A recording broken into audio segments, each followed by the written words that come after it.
Hello, dear friends. We are ready to start our next lecture. And head of research group in Applied AI Center in Skoltech, Egor Shvetsov, would like to tell you much more about efficient machine learning training. So please welcome Egor.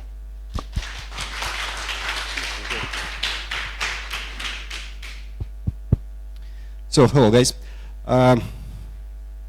So projects, right? How's it going? Right now, okay, cool. Any progress with projects or any troubles, any problems, anything? Only problems. But when you solve problems, you kind of progress, right? And you achieve something. So problems are good. If you have no problems, like there's no progress, nothing to solve. So problems are actually good. Cool. Okay, let's talk briefly about efficiency. What I want to talk about today, it's a new topic. It's a new topic for me. Guys, if you're deeply in the projects, right, I don't mind. I don't mind, focus on the projects. When you kind of scatter your attention on several things, bad things happen. It's better to focus on one thing, to be more precise.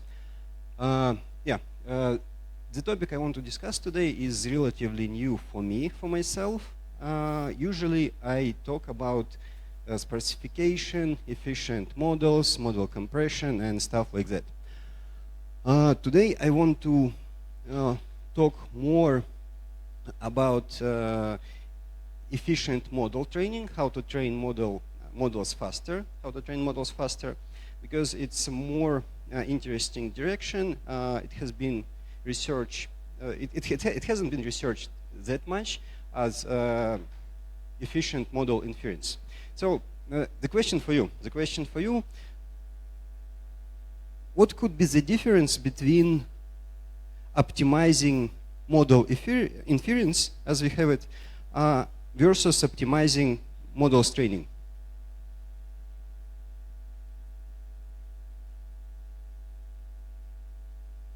Yeah, the question, guys. So usually we want our models to be fast, right? To be computationally efficient, to kind of consume not so much memory, and we name it. We call it computational efficiency. We call it computationally efficient models. But sometimes we want to have computationally efficient training of our models. So what would be the difference, in your opinion, between optimizing model inference versus optimizing models training? Yeah.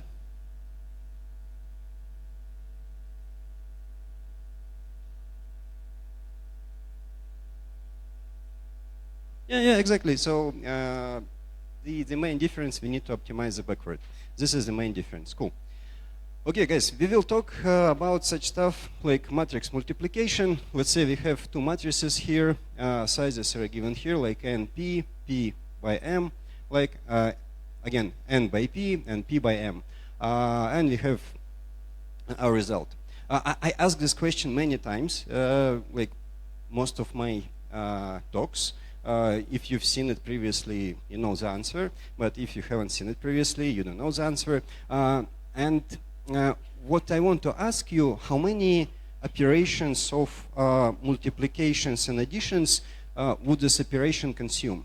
So when we multiply matrices, we have operations of multiplication and operations of additions, right? And we call them flops, floating point operations. And we can estimate our computational efficiency in terms of flops, floating point operations, so-called floating point operations. So if you multiply two matrices of such size, how many flops will it consume? Yeah.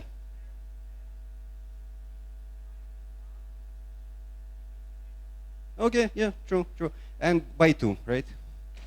Yeah, by 2. So the idea is we will have N by P. Yeah, this answer actually. Okay, no. So we will have 2 NPM. We will have 2 NPM because we have NPM additions and NPM multiplications, and because we have both additions and multiplications, it's a naive way to compute it if we have kind of naive approach to do it. Also, in terms of computational efficiency, we have memory, we have latency, and we have energy. So guys, who knows the difference between CPUs and GPUs? Okay, okay, 2 hands, 1 hand, 2 hands, okay, several hands. So what's the difference? Oh yeah, where are hands? Okay, yeah. Processing units. Okay. The question for you, what's the difference between Ascent NPU and GPU? No, it's a tricky one, sorry. Sorry? Okay, cool, awesome. I mean, if it's in the process, awesome. Basically, CPUs perform smaller operations, but very fast. So it changes, it's like a racing car. It changes its direction very fast, very quickly. And GPU is like, okay. So GPUs are like huge track. You load it with a lot of tensors, and it carries it somewhere in your direction, in some direction. But it doesn't change direction very quickly, because you load GPU with a lot of tensors, and that's it. That's the main difference. That's the main difference between CPUs and GPUs. So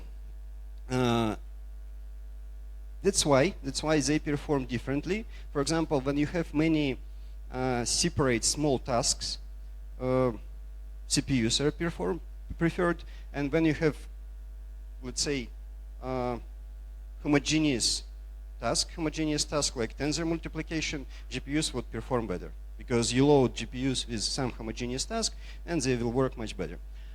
Another interesting thing, that when we talk about latency, we have two criteria. It's so-called memory bound and compute bound.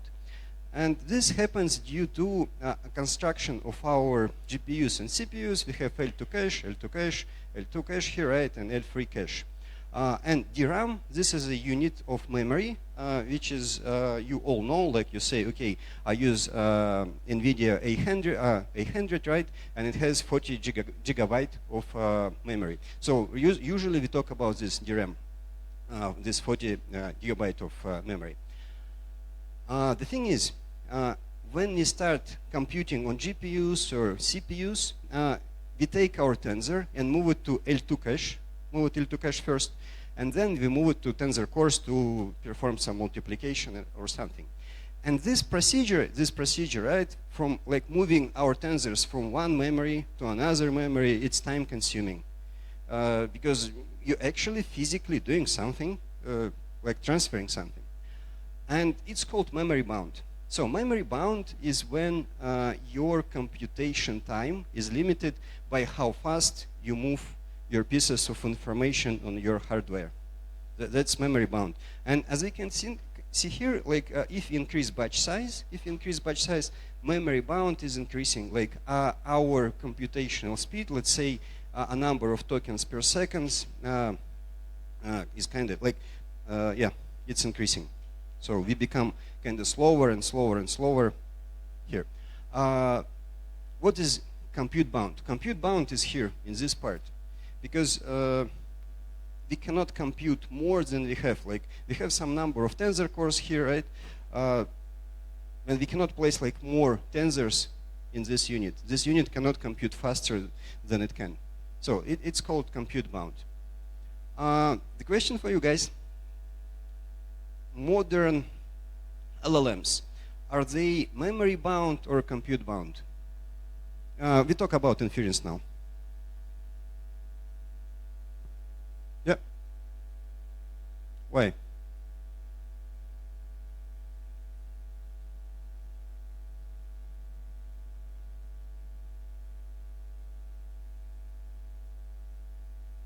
So you're right. They're memory bound. And the reason is quite simple, because model weights are huge. We will spend just a lot of time moving model weights into the GPU. We are not talking about activations, we're not talking about tokens and anything else. We are talking about model weights themselves, moving like from this part of memory to here. That would take a lot of time. Cool. And another category of models efficiency, it's energy. We also need to care about energy because often we spend a lot of energy. Energy is especially interesting and important part of computational efficiency when we talk about edge devices like mobile phones and so on and so on. Even for relatively big models, like to train some large language model, we would spend a lot of money purely on energy, just to buy electricity.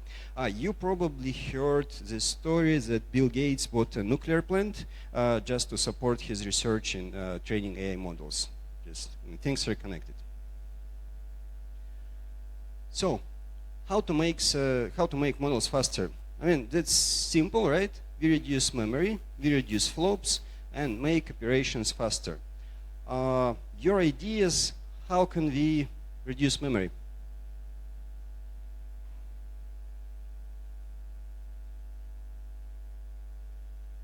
Yeah, it's simple, right? It's obvious question, just reduce the memory. So, but how? Pruning, okay, what else? Quantization. Why quantization helps? Yeah.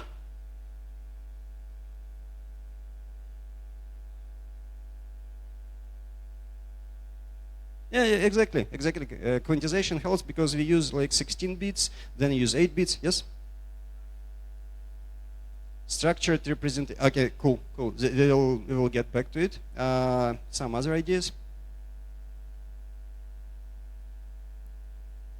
Pruning, yeah, pruning. Why not? Okay. How can we make operations faster? I mean, okay, memory, okay, flops, and understandable. How can we make operations faster? Parallelize them, okay. What else? Caching, cool, that works. Yep.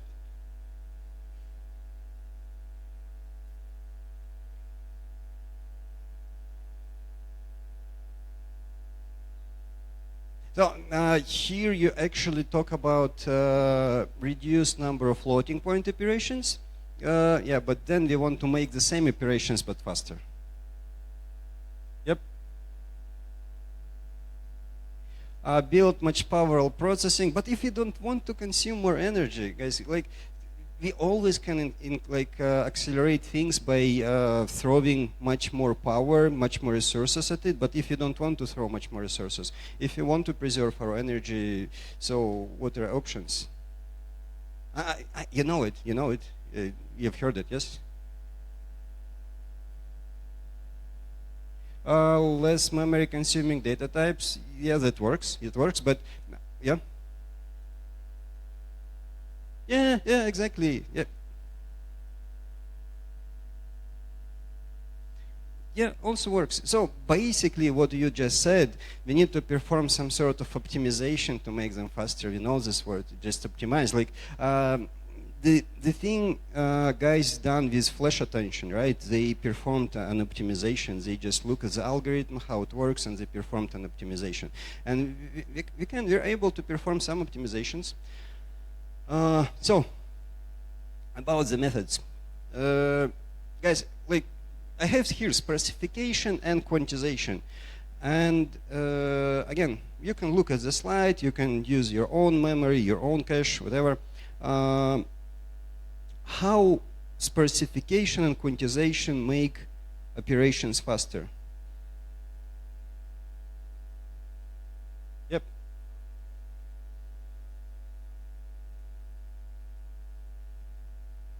Okay. Yeah, cool. And in case of specification? Yeah, that's exactly. You look at the slides, right? Yeah, okay. Okay, cool. Yeah, that's exactly here. So in terms of specification, we would have fewer computations. We will kind of reduce these ones to 0 and try to skip them. In terms of quantization, we will kind of change our data type from FP16 to integer 8, and it will increase our multiplication, because integer 8 multiplication between two integers would work faster, just because it uses less hardware resources. So the good thing about sparsification, it preserves floating point range, because floating point range is here, it preserves it.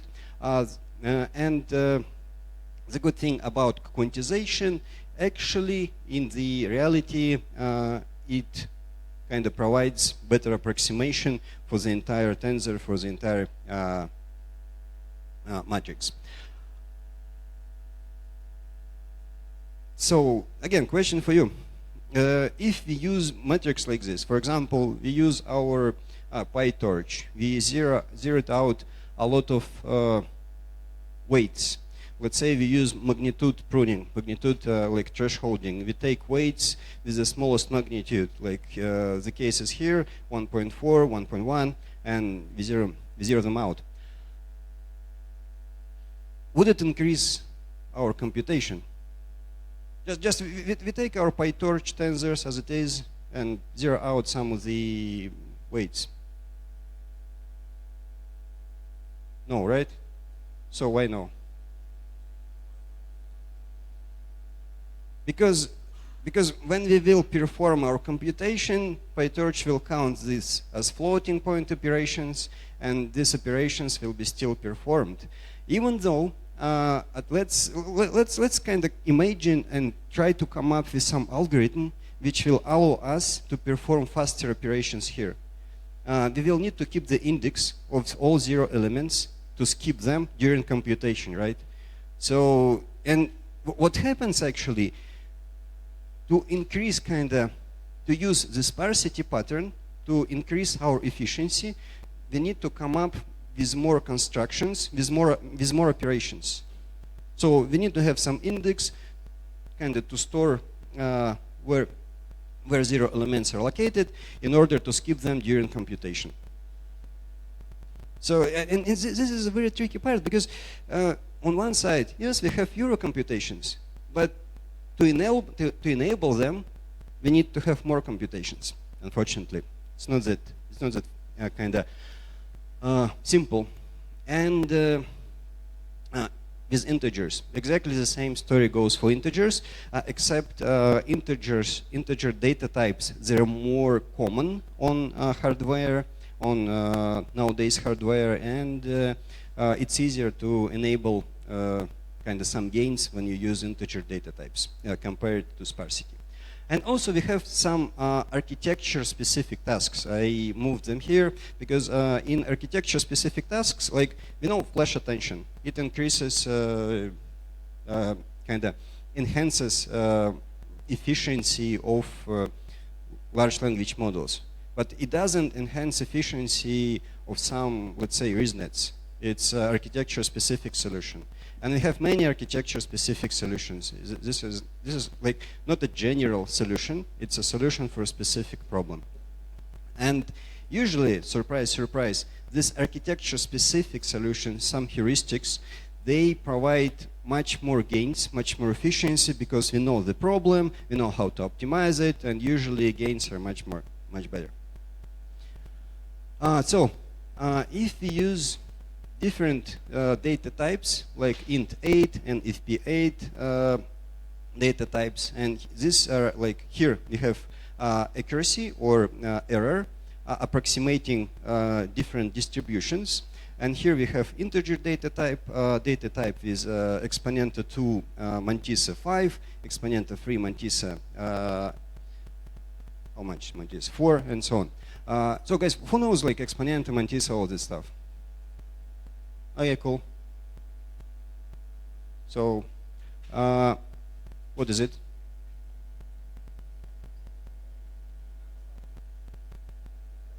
So, what exponent is responsible for?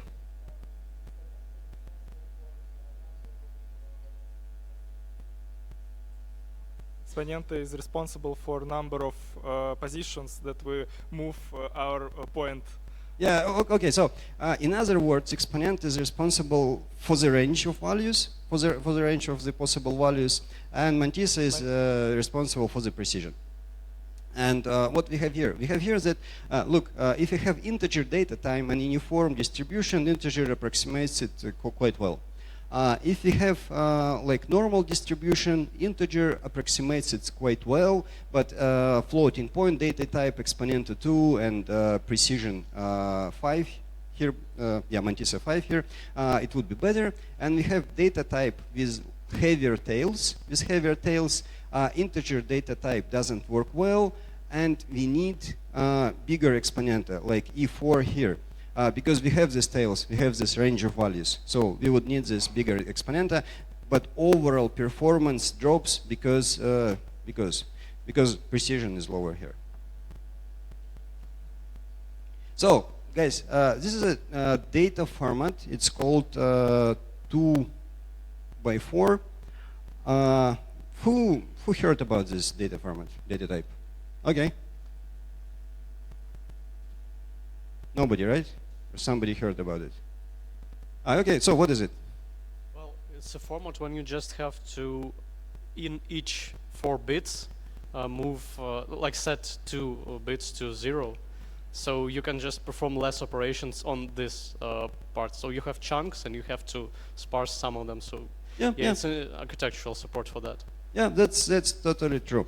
Look, so we have, let's say we have some sub rows by 4. That's why the format is called 2 by 4. We have the total length 4. And with the total length 4, within this sub row of 4, we will zero out some 2 elements. And we will keep indices of these elements in another matrix, in the matrix here. Then in another sub row, we zero out this element, and we will keep indices here in another matrix. Therefore, we will have like dense matrix here with all dense values, and we will store indices of all 0 values here. It's like a colleague said, we need some pattern, we need some structure. The question for you, why do we need 2 bits to store these indices? Yep.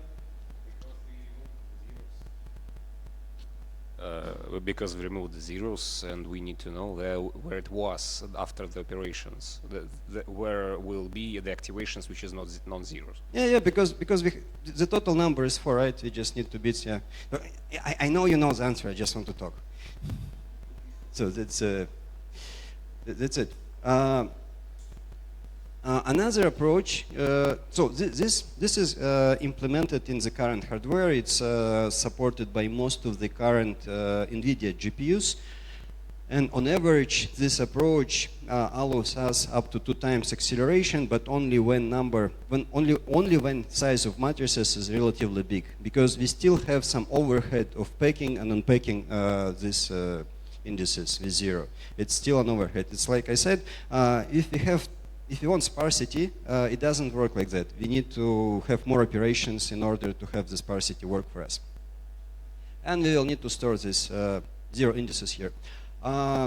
Actually, 2 by 4 sparsity is not only like the only pattern. We also may have 8 by 16 sparsity. And if you look here, 2 by 4 sparsity requires like 0.75 bits per element, and 8 by 16 requires 0.875 bits per element. But it has much more configurations. It has way more freedom. Yeah, so it's kind of, bless you, it's kind of less efficient in terms of bits per element, but it's way more flexible. It's not supported yet. It's not supported yet in any current GPUs, but some companies work on this pattern, and it will be implemented quite soon. So this is something what will be in release maybe in a year or in a 2. Yep. You said that this is a format of sparsity, but you select the elements that you want to cancel by yourself. How does it work? Maybe we can cancel something useful. Okay. So of course, we will cancel something useful. I mean, of course, there is some degradation when we use such approaches. It happens. Usually, how it works: you take this matrix. It's a dense matrix, and you remove values with the smallest magnitude here within this row. This is a very straightforward and naive approach. Okay, thank you. But then some actual work happens after it, because removing by magnitude is kind of straightforward. But so it may happen. I'll discuss this briefly, but it may happen. For example, these weights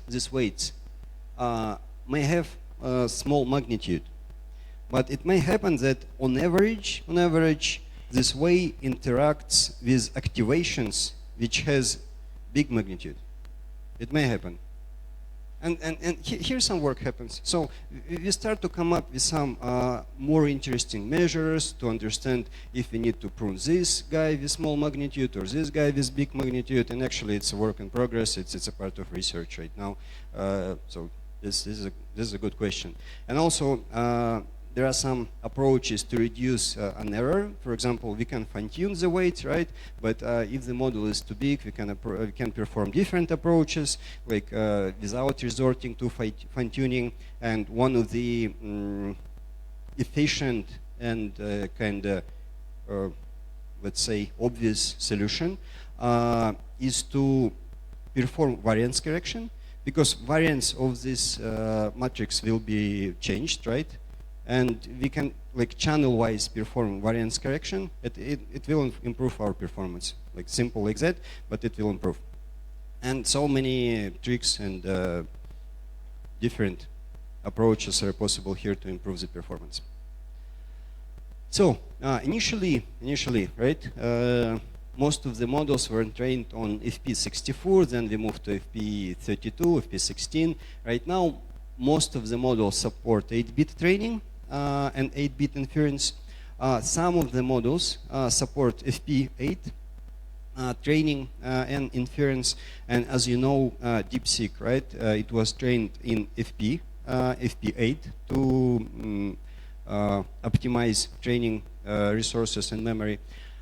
Some of the cards, some of the hardware supports 4-bit. Not so many cards support FP4. As I understand, only NVIDIA Blackwell right now supports FP4. And 1-bit is kind of CPUs and FPGA only. There are some new data formats are coming, which will be supported by new generations of GPUs. Like one of the format described in this paper, it's called microscaling, and it's specifically optimized for quantization. And another format, it's called Ascent High Float 8. It's obviously from guys who developed Ascent hardware, and obviously it will be implemented in Ascent hardware in some future. Basically, High Float 8, it's full precision, floating point format with 8 bits, but Mantissa and Exponenta can be relocated on demand. So amount of bits between Mantissa and Exponenta can be moved on demand based on the task. So it's more flexible data type. So, guys, I just said that we can compress and reduce, like, remove some of the weight, right? We can quantize some of the weights, and when we quantize weights, we basically reduce the representative power. But the question is why it's possible. Yep.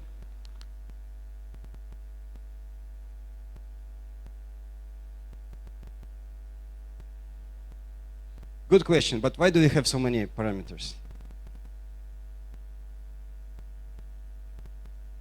Okay, but why, how do we know? Empirically, okay, cool. So let's think a little bit. Why our models are over-parameterized? Yep. Bigger models converge faster. Cool, I agree. Yep, you're right. heard that there's a phenomenon called double descent. Then, when the number of parameters grow, then first of all the mistake may decreases, then it increases, which is called overfitting, and then it starts to decrease again, which is double descent, and this is the pattern which we typically observe in neural nets, and that's why they work in some specific interpolation mode, and that's why the number of parameters these models have is Yeah, too totally much. agree. Totally agree. Yes, some idea was here, right, in this direction. Ah, okay. Yep, over there. Well, from my perspective, they are over-parameterized because we know that the bigger the model, the more complex tasks it can do.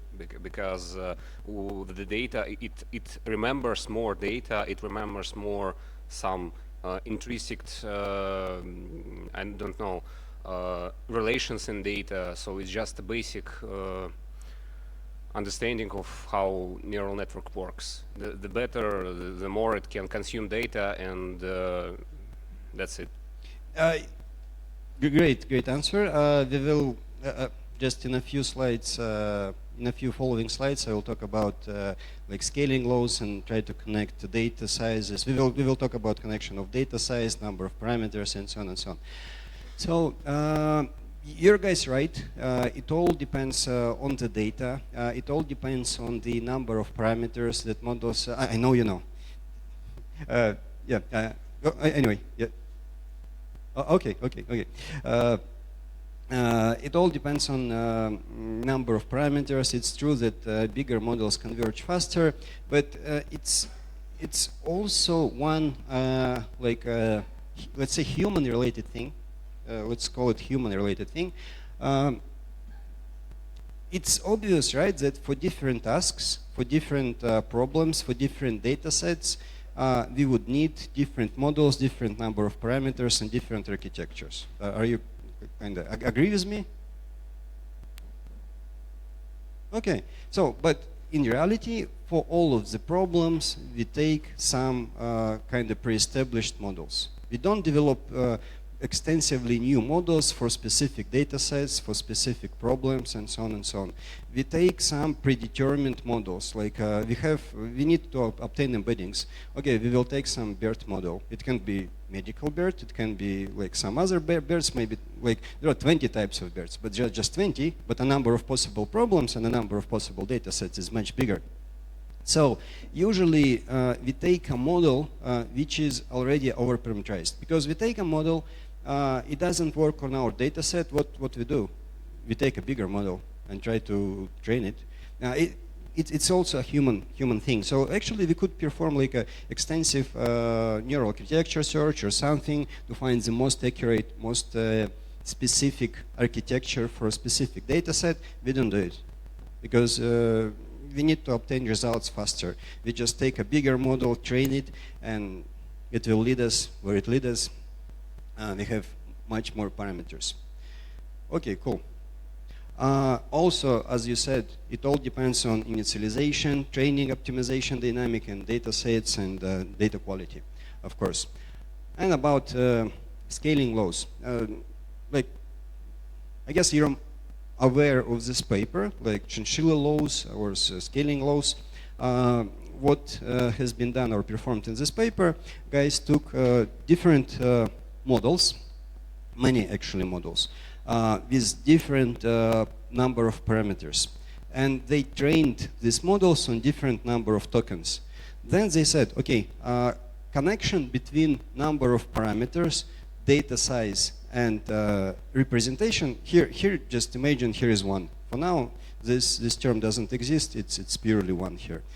So right now we discuss a connection between number of parameters and number of data points. And they said it would have such dependence, such, yeah, it will depend on such equation, and we will try to come up with this parameters empirically. So we have many data points, our observations, and we will try to fit this dependency and obtain these coefficients. When they obtain these coefficients, they said, okay, actually the optimal number of parameters is as following. They did it, they trained the model, and they obtained better quality. So basically what they figure out a better relation between the number of data points and the number of parameters. And it's right now it's obvious. Right now it's obvious, it's important. I mean, dataset complexity and size matters, and number of parameters also matters. These things are connected. The next work which was performed, they did exactly the same, but actually they, so I'll move back actually. Okay, one more. No. Yeah, any questions here? Okay, how are projects going? Okay, good. No, if they're going, I'm happy. Actually, after the lecture, we can discuss projects and all project-related stuff. Yeah, look, this A, C, and E, and small d are parameters, and N and D are number of tokens, number of parameters, data size. This is a data size. Here, just one. Here, just put one. In this, it will be important for the next slide. Here, just one. Just skip this stuff. And yeah, L is loss. So and we search for such. So we empirically train many models, and we have many empirical observations, and then we try to fit this model to find the dependency between number of data points and model size. That's it.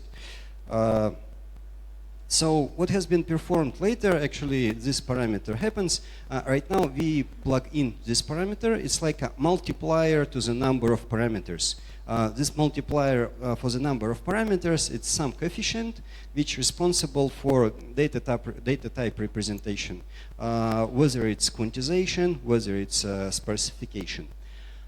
And if we see, so they performed exactly the same thing. They just trained much models because there are way much more configurations, because we can have 8-bit, 4-bit, 2-bit, and 1-bit, and so on, and various types of sparsity.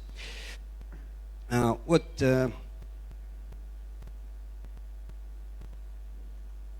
we can see here, that 8-bit representation, it's almost the same as 50% sparsity.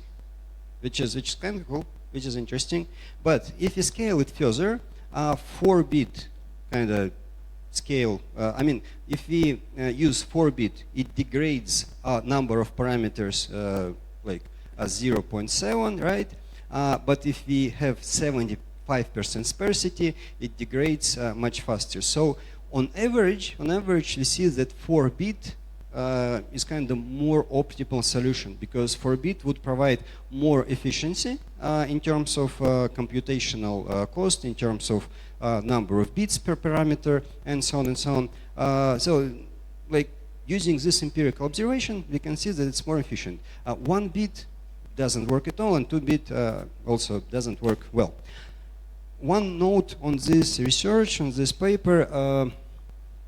So to perform this work, this team, they didn't evaluate, let's say, most efficient quantization methods, and they didn't perform most efficient like 1-bit quantization methods or compression methods.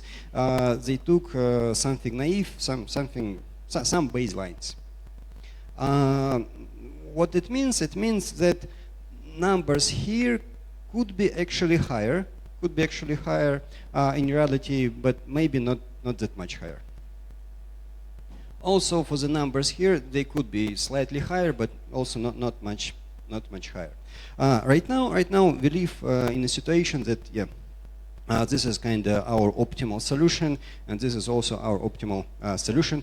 And it's an important note here. It's a really important note here that right now we talk about weights representation type. So we talk about weights, that weights are represented in 8 bits, and sparsity level of weights is 50%. the reason I highlight weights, because we have gradients, we have activations, and so many things, right? So there are two compression paradigms. First, like train model first, compress after, and compress model and while training, and usually we apply quantization or specification, and sometimes we apply some architecture-specific heuristics like flash attention or anything else. So what's missing here? What is left?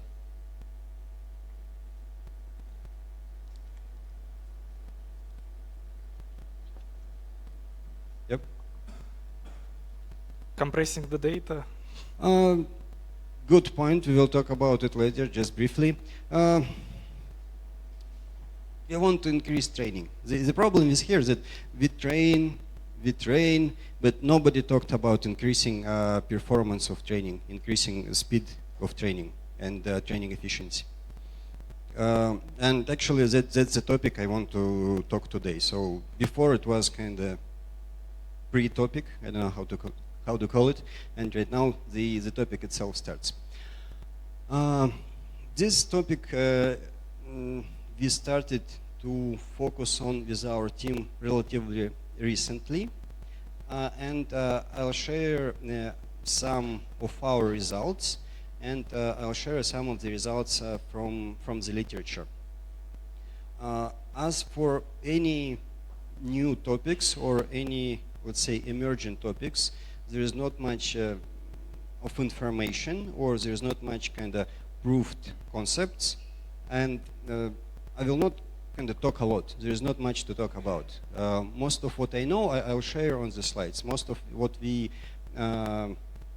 tested with our team, I'll share on the slides. And then I will present some kind of future directions and my thoughts on the topic. In other words, what I wanted to say, this topic is relatively new for myself as well, but it's interesting. How can we increase training efficiency? Actually, there are various directions like quantization, structured sparsity, dynamic sparsity, distributed training, algorithmic optimization, and actually data efficiency, as some of the colleagues said. In terms of data efficiency, it's true. We can clean our data sets, remove some noisy points, make some so-called core sets, which will help generalize our models much faster. Algorithmic optimization like KV caching, flash attention, page attention, and so on. Most of these guys are for LLMs. Distributed training is good, but it requires more energy consumption, and it's not that interesting. You just throw more power at the same problem, and it's not fun to do. Dynamic sparsity is really interesting, and I'll talk about it later. Structured sparsity can be seen as a dynamic sparsity, and quantization, we just talked about it briefly. So, dynamic sparsity. What can we do with our activations during training? Let's say we have a small magnitude here and here, like here and here. This is some small magnitude here, and we have some thresholding function. And when we apply this threshold, before applying this thresholding function, we kind of recollect, reshape our tensor before multiplication, and we have profit. That's as simple as it is. Just don't waste our compute on something which is not really important here and here, and we will have a profit. And this is straightforward. It's not the kind of the most well-studied direction, but it's straightforward as it is. The question is why it's possible. I forgot I plugged this slide in. I was surprised.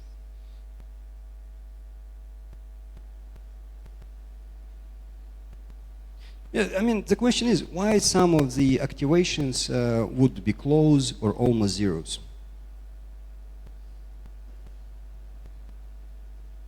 Yeah.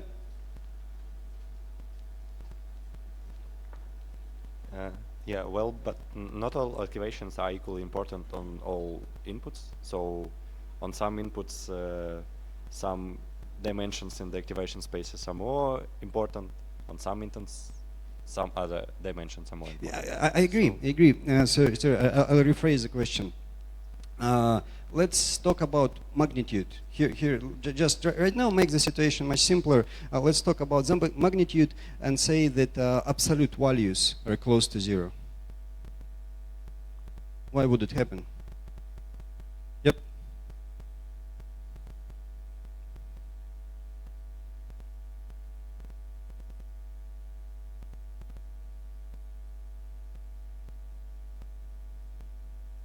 Okay, in some optimizers, regularization of weights, but right now you talk about weights, but we talk about activations. No, I mean, they're connected, but still. Guys, the answer is super obvious, honestly. So, are you ready for the answer? Okay, here's the answer. That's why. You get the idea, right? Because usually we have a lot of these guys in our model. Do they give us zeros? They give us zeros. That's it. That's why we have a lot of zeros in our activations. Why don't we use it? Why haven't we using it before? I don't know. The idea is here. It's obvious. Just start using the zeros. Don't use kind of computational power for zeros. Doesn't make much sense. Moreover, when we perform this dynamic sparsity, one more thing we can do, where we can save some efficiency, some compute. We can save some compute on computing the gradients. Because we do not only save compute on forward paths, but we will save our compute, our energy to the backward path as well. And it's important. So in terms of, yep, this is an important slide. This thing doesn't come for free as well. So again, if you want to employ sparsity, if you want to employ quantization, it doesn't come for free, unfortunately. Why it's not free? Because, okay, this is a sparse, close to 0 values or 0 values, right? And to perform this matrix multiplication, we need to perform reshape, and then for the next layer, we need to perform reshape again. And unfortunately, even such simple operation as reshape is not free. It will take some computational power, it will take some time and resources from us. And here, we need to be smart and perform some low-level optimizations to make such things efficient and to make such things faster. And on the first side, it's obvious, right? Just remove zeros, don't compute them, things will become faster. But try to resize matrix. Just measure the time of matrix resizing, reshaping. It's not super fast. It also takes time. This matrix reshaping. Also, this idea of adaptive sparsity, it actually has been applied previously, and the idea of adaptive sparsification is also known as a mixture of experts. If you look kind of closer, it's almost the same. It doesn't matter what we zero out. We zero out some rows, columns, or we zero out heads of a transformer. For me, it's the same. It's kind of mixture of experts. Because we select the most important subset of weights, most important subset of heads, and use only them. That's exactly the same. And we all know that mixture of experts work pretty well. Mixture of experts demonstrate better training efficiency, because as you said, the model is kind of bigger. As some of you said, that bigger models train faster, but with mixture of experts on every forward, we actually do not compute forward for all of the heads. But at the same time, the model is faster. And we take kind of the best from two worlds. That's the idea of mixture of experts. So mixture of experts works, right? Then adaptive sparsity may work as well. Why not? We also can increase our computational efficiency with quantization. It's important to note that, look, for example, here's, how would we quantize our matrix in a simple way? For example, these are our floating point values. Basically, we perform some scaling operation and rounding operation. For example, we take abs max, like row-wise, and then we round our values. And we have some scale here, like 255. And that's it. These two matrices will be kind of close to each other, but not exactly the same. And this is a quantization operation. It's nothing kind of difficult at all. You just scale and round, scale and round. That's it.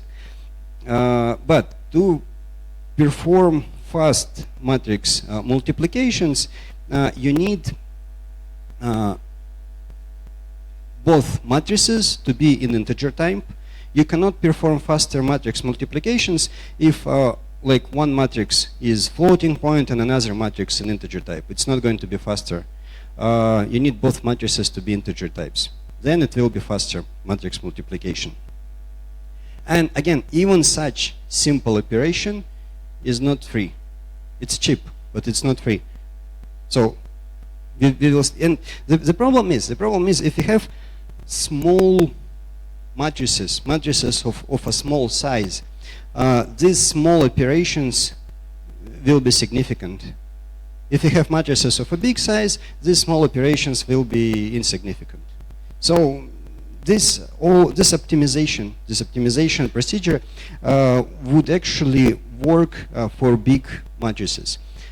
In other words, most of the methods which are directed on improving training efficiency would work in scenarios with big matrices, but will not work in scenarios with small matrices. Good thing, we need them for big matrices. We don't need them for small matrices. This is results from our common work for those knows about this work, and the main idea here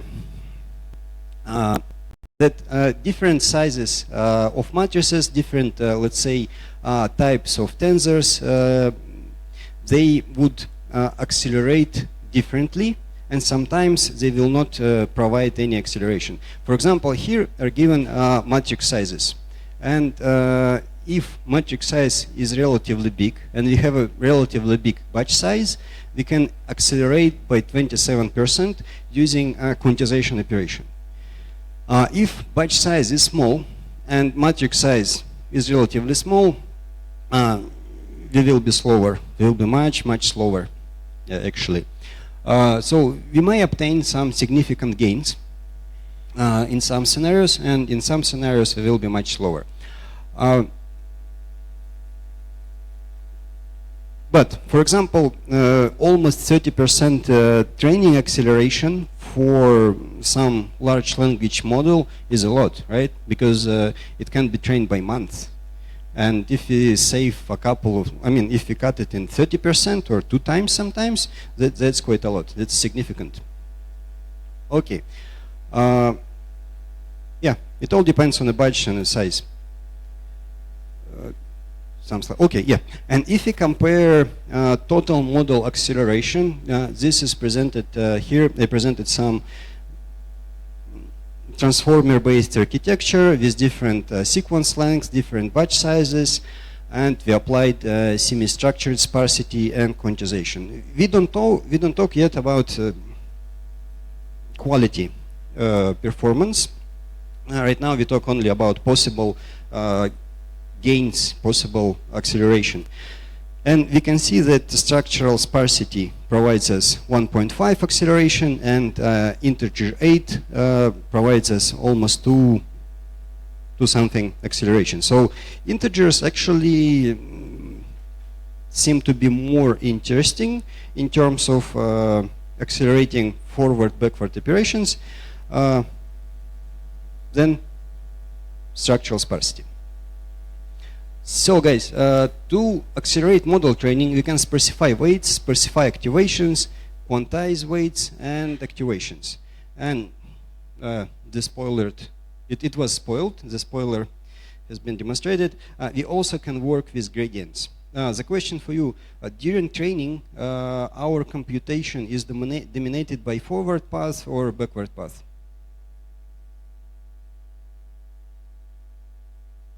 What is more computationally demanding? What takes more computational? Backward path, of course, backward path, true. So it's almost twice more computationally demanding, backward path. And basically that's the place where we need to focus. And the good thing, many empirical papers demonstrate that backward path is gradients are sometimes sparse. And now we can employ some strategies to perform sparsification on gradients. Here's an idea also from our joint work with colleagues who are also here right now. And here we can see that if we perform gradient sparsification, we can accelerate almost 1.5 times. Sometimes without any significant drop in performance. Why? Because gradients are quite sparse. That's it. We just remove some of the gradients and we can accelerate 1.5 times. That's almost for free.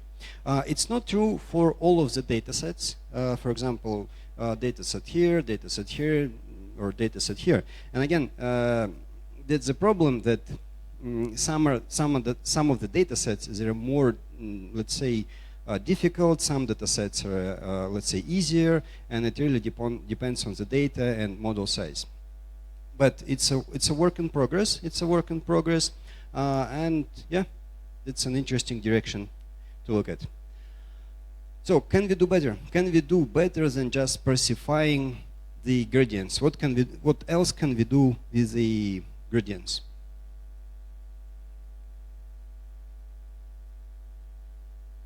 Yep. Quantize, yeah, I mean, yeah. Something else?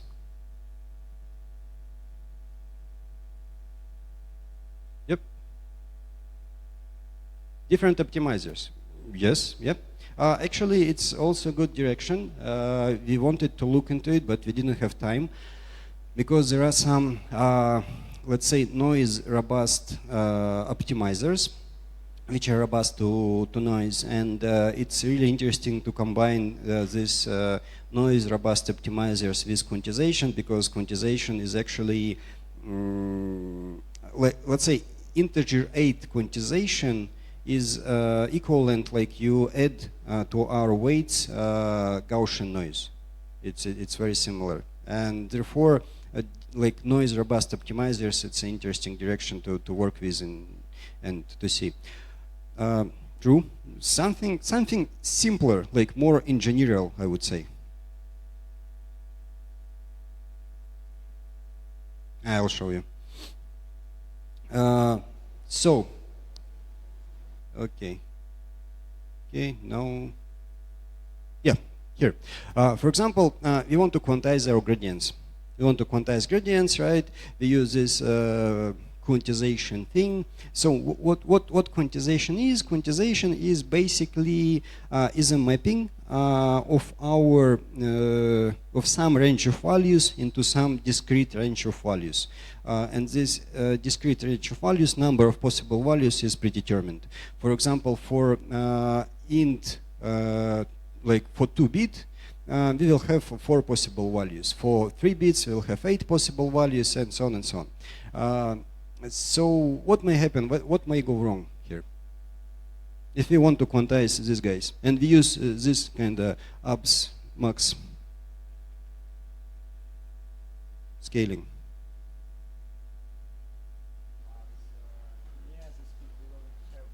The zero. Yeah. So this is an error with 3 bits. There should be 8 possible values. I don't know why I drew 10, but the idea is this. For example, assume we have 3 bits and we have 8 possible values here. We split this range into equal 8 possible values because that's how uniform quantization works. And what we have 1 value here, right, and 1 value here. That's it. We lose all of the information. So how can we overcome this problem?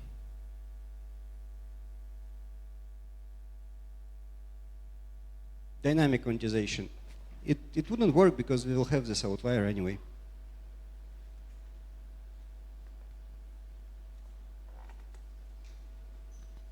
So how do we deal with outliers?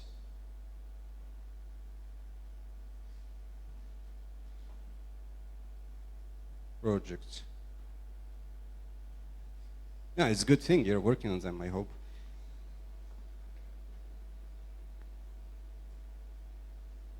So, yeah, this is, okay, the question is a problem, like, I mean, do you see the problem here?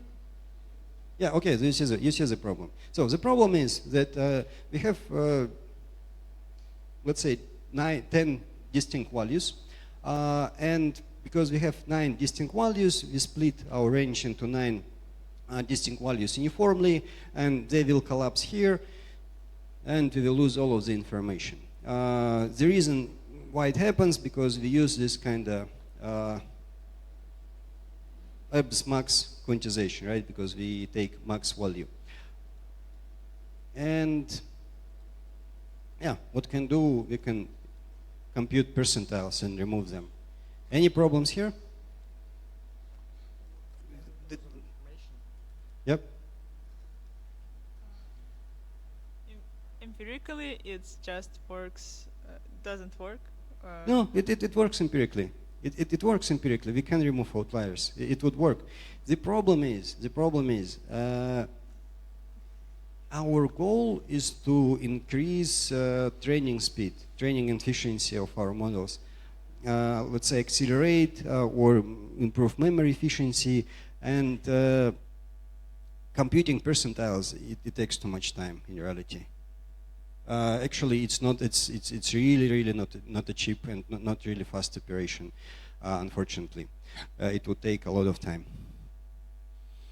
So that's the problem. I mean, we could just compute outliers, remove them, done. But we want things to work fast in real time, and this doesn't work. There are a bunch of like approximate methods for outlier removal, for percentiles. We haven't tested them, but yeah, that may be an interesting direction too. So, summary so far. It's not all, but the summary so far. Quantization gives us better acceleration than specification, what we observed. Actual acceleration depends on the matrix size, sequence length, batch size, and so on. Actual acceleration depends on hardware type, and sometimes things work, let's say, on A40, sometimes they do not work on A100, and vice versa. It happens. Quantization and specification during training cause computational overhead.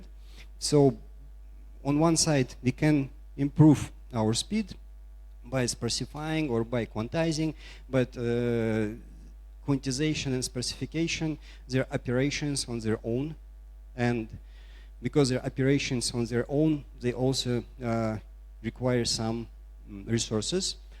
It's possible to specify gradients, and most of the papers right now focus only on forward path quantization during training, interestingly. So if you look at the most of the papers, majority of the papers look at the forward path quantizations. When we talk about training acceleration using quantization, you will see that some of the methods, they quantize only forward paths, and they keep the backward paths in FP16, FP32 to preserve the accuracy. And one of the emerging directions is adaptive specification. When we train models and we specify activations adaptively, so models kind of train internally to work with sparse activations. It's another direction, and it's also kind of interesting, and it's kind of emerging. So, gradient quantization.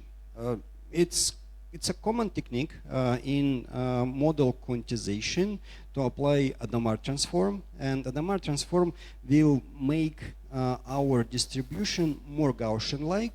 For example, we have original distribution here, we apply Adamar transform, and our distribution becomes more Gaussian-like, and it's easier to quantize. Again, it's easier to quantize because fewer outliers here, as we just discussed. It's a good thing. It's simple, kind of straightforward, but again, guys, Adamar transform, it requires some computation cost.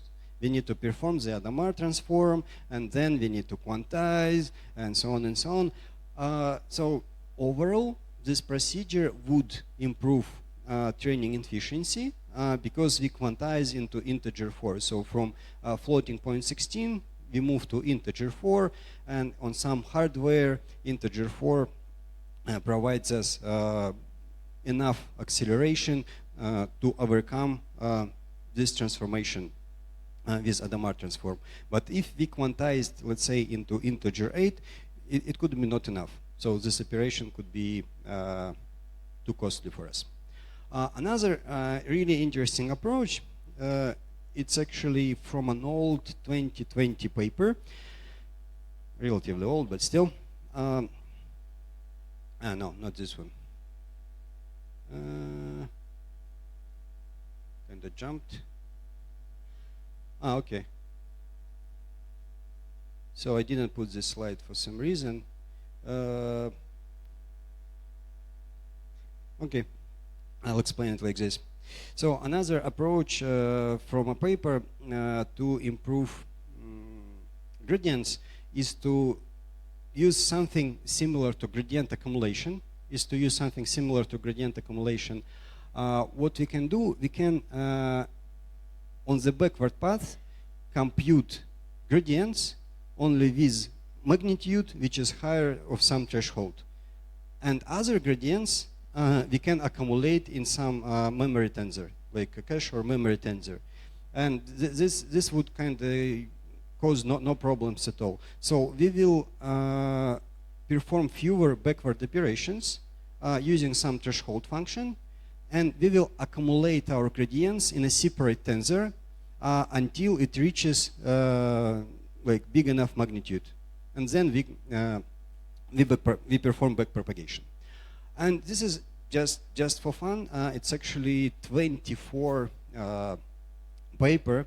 It has almost nothing to do with training acceleration. It's just an interesting method I decided to demonstrate you.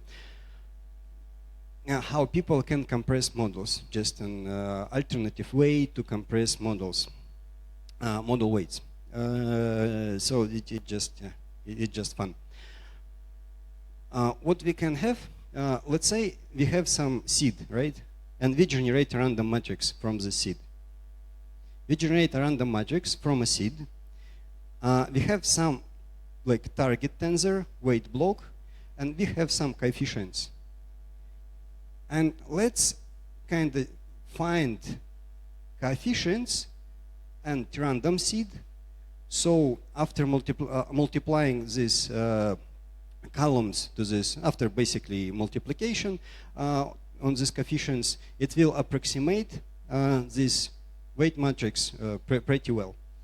And people just start searching for these coefficients and seeds, and they find a pretty good approximation. Then to store matrix weights, we just need to store seed number and a small number of coefficients. That's it. Profit. It works. It works.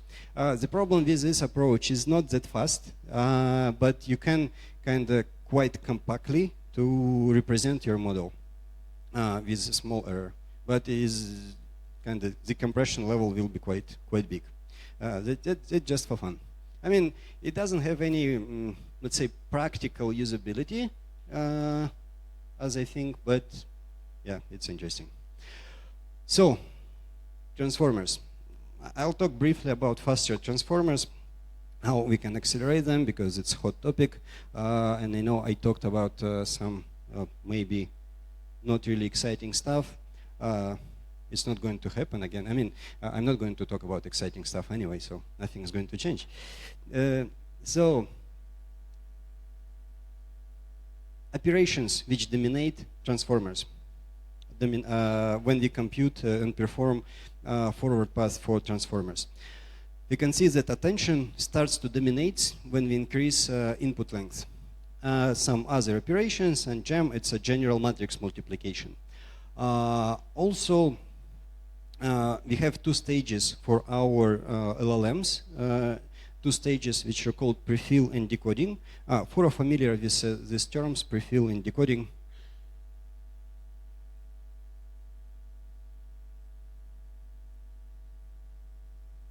Okay, I'll explain this two stages of prefill and decoding. They're quite simple. And you see how it works.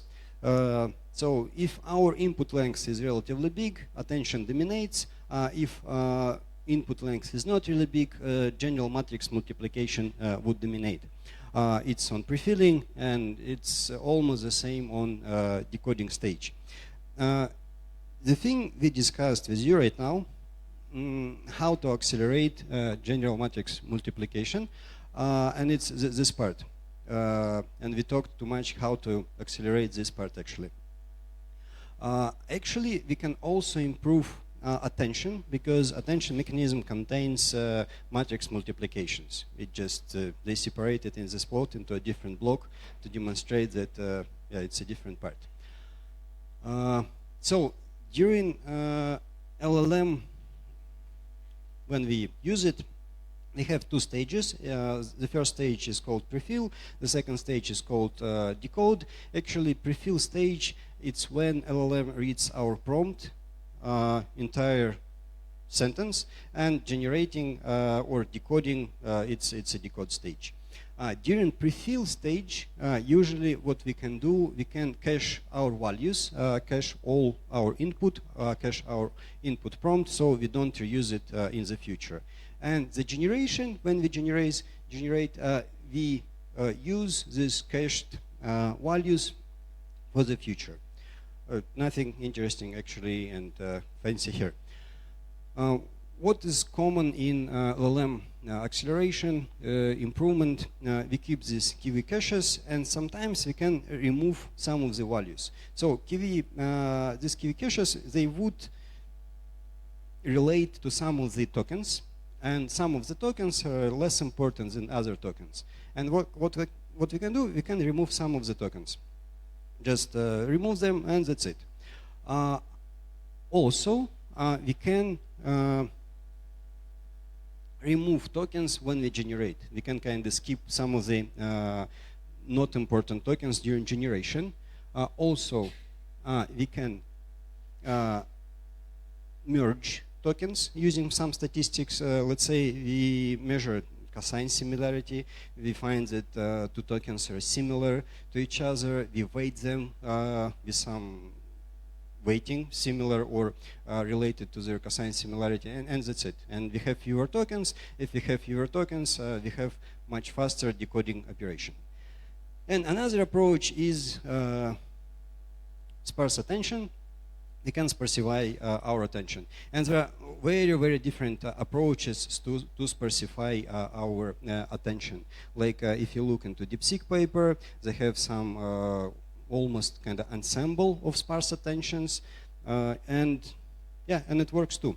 A combination of such approaches, when we want to compress or remove tokens, actually leads to a big number of different papers recently. When people try to compress KV caches, quantize KV caches, sparse KV caches, remove, and if you look into the Google Scholar, you will see a lot of methods. But more or less, all of these methods are about the same thing. We want to optimize, remove some of the tokens. We want to optimize memory. We want to, when we quantize or compress our KV caches, we reduce memory, and we reduce this memory bound, which we discussed at the beginning, and therefore our model will work faster. So it's more or less about the same thing, just different approaches, and there are very many approaches to remove tokens. Another thing is that right now, the question for you, actually.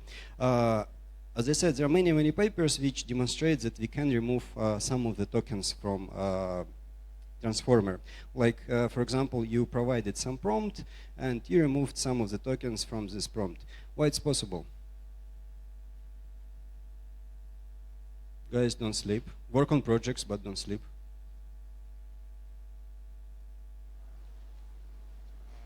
There is no attention on some tokens. Yeah, okay, true. There is no attention on some of the tokens. They're kind of unimportant. What are other ideas? Well, the same idea. Same idea. Some.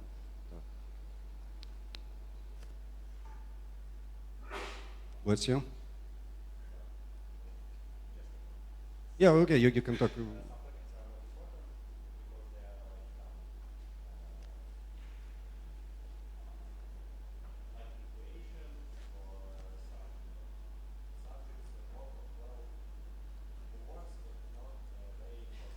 So they don't carry any meaning, any contextual information. Okay, here? I guess we can remove some tokens because, for instance, if a person reads, let's make an analogy with a real person. For instance, if a person reads a text in a foreign language he or she generally understands, and meets an unknown word, he doesn't see an unknown word, he or she doesn't pay attention to it, he just reconstructs its meaning. So I guess it's possible for a model to also reconstruct meaning from the rest of tokens. Yeah, true. And also, you've probably seen some papers when people say that, look, we can compress a huge sentence or a paragraph into one token. Such papers exist. Also, your idea, like for example, if a model trained on a really long context, it seems that attention will be more uniformly distributed, and it means from a bigger prompt, we can remove more tokens, right? I mean, probably yes. The question again, right now we have this token removal, token pruning strategy for LLM models. Is it going to work for diffusion language models?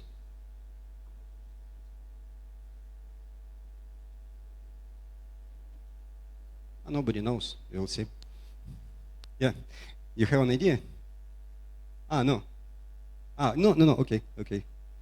So nobody knows. We'll see if such compression methods would work with diffusion language models, because they operate differently and they have different structure. Nobody knows. So this is a list of literature if you're interested in model training acceleration, and questions, and actually any questions, if you will. Also, we can discuss projects if you have enough time.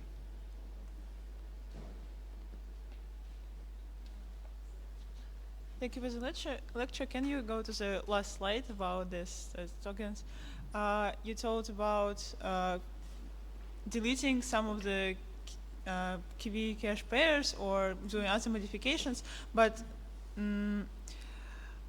so we do this to optimize the prefill stage, right? Decode.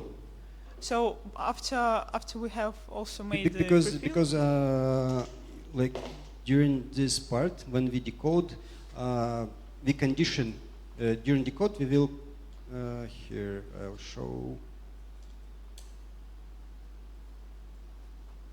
Yeah, here we will condition on fewer tokens during decode, and decode will be faster.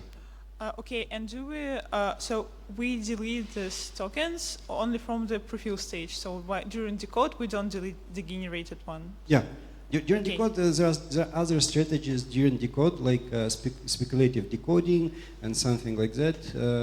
It's a different direction when you use a smaller model to generate some proposals, ideas, and then you use bigger model to validate.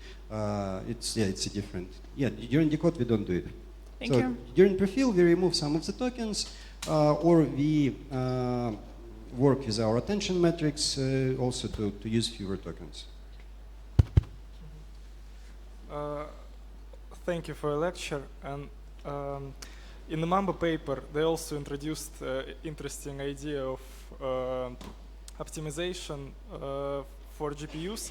They use embeddings of lower dimensions and pass them between two types of GPU memory, high bandwidth and static random access memory. Mhm. And when they put it to a fast one, they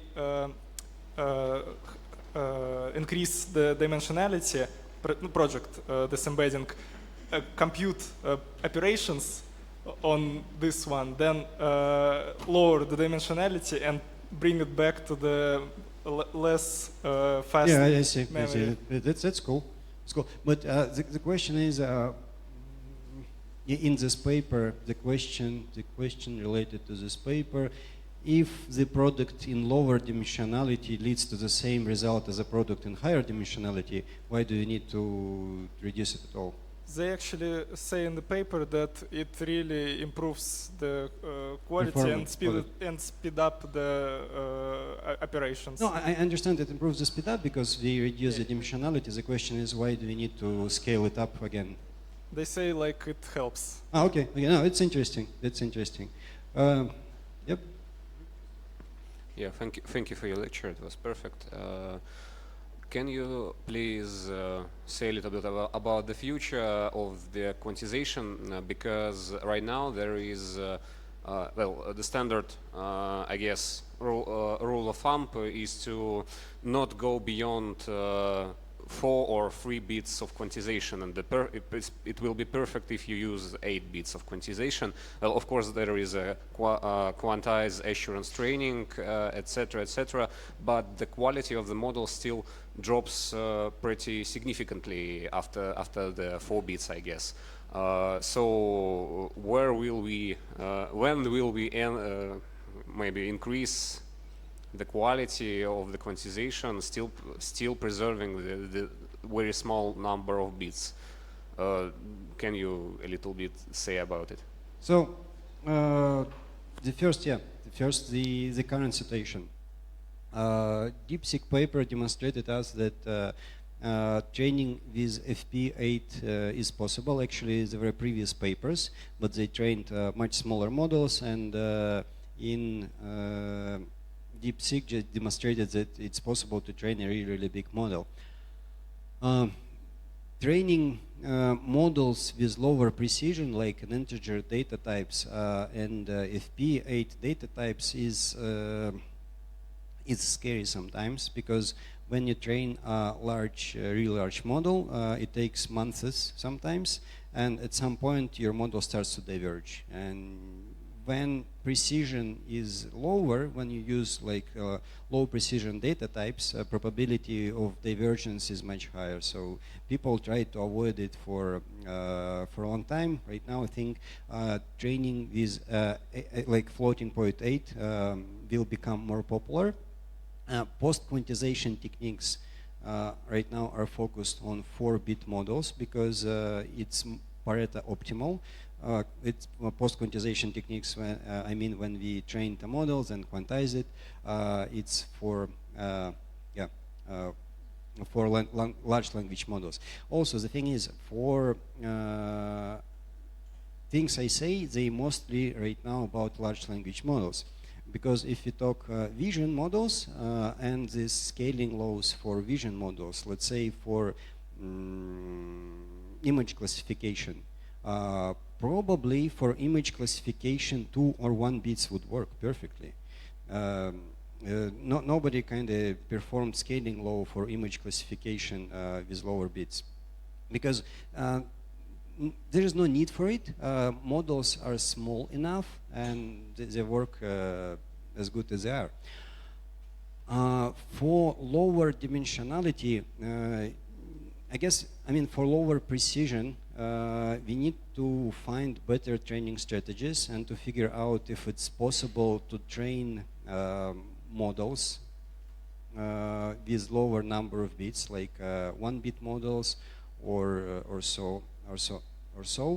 And apart from it, representational power of lower precision, I don't think it was well studied, because with lower number of bits, we have lower representational power of our basically embeddings, representations, vectors, and it's also should be considered. So the answer is, I don't know. I know what should be studied. I know which directions are important to look into, but I don't know the answer. Thank you very much. And one more question.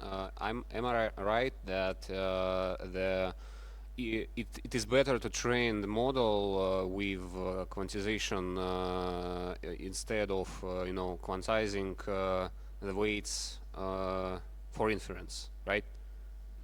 Yeah, so if you quantize model during training, it would lead to better performance, but you have some probabilities that it will diverge.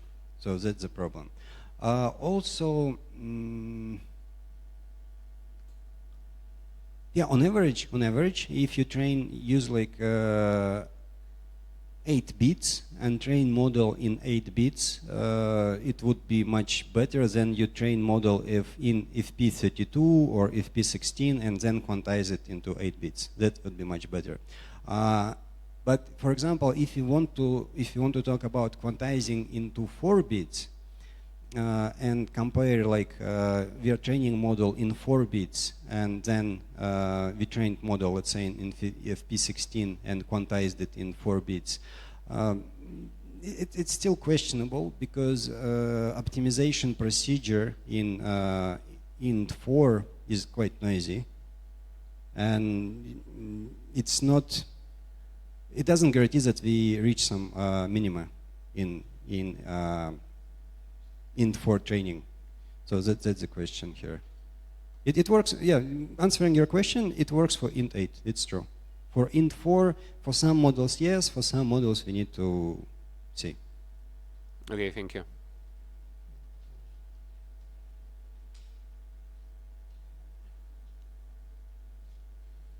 Okay, guys, thank you for your attention, and if you have any further questions, I'm here. Further questions, and again, all project-related questions, all project-related kind of structure, planning, and all formal questions, you could address me. I'm still here. Thanks.